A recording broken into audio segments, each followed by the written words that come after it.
Hey everybody, today we're going to be talking about fun facts around crystals and minerals. There's a lot of them to get to, but I really want to hit the major ones, the ones that I find the most interesting, so let's go.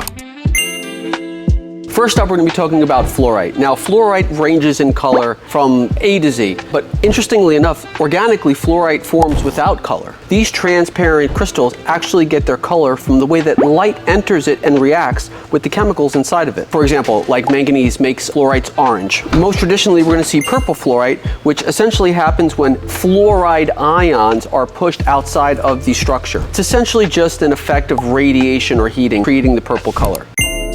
Here we actually have Selonite, which is basically a form of gypsum. Selonite, or gypsum, essentially is the result of hot water being released or evaporated and then forming this crystal right here. It's not uncommon to find Selonite growth in clay beds, dried up seas, or caves where water was once inside that was rich in anhydrite, and then once that water dissolves, it leaves behind minerals that eventually form Selonite crystals. Also not uncommon to find Selonite growing next to trace minerals or trace metals. So you can find iron, copper, sodium, sulfates, all of that stuff grows right alongside with Selonite.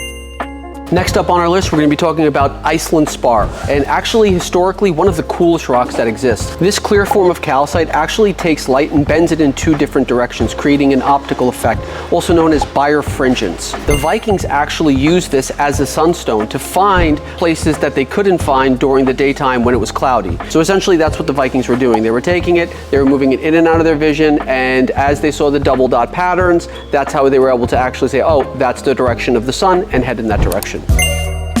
Let's talk about one of the most abundant forms of silica on the Earth, the organic formation of silica, crystal quartz. Probably the most interesting thing about quartz is that it has the ability to generate small amounts of electricity. Just by taking a quartz in your hand and squeezing it really hard, you can actually introduce an electrical effect on the surface, basically creating a current.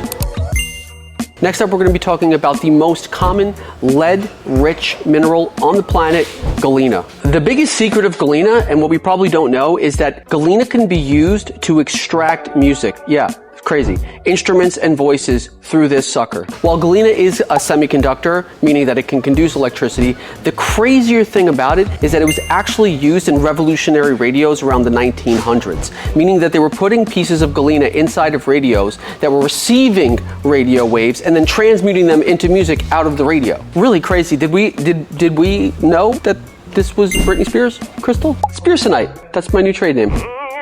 Thanks for watching, everybody. I hope you learned something new. Hope you had fun. See you next time.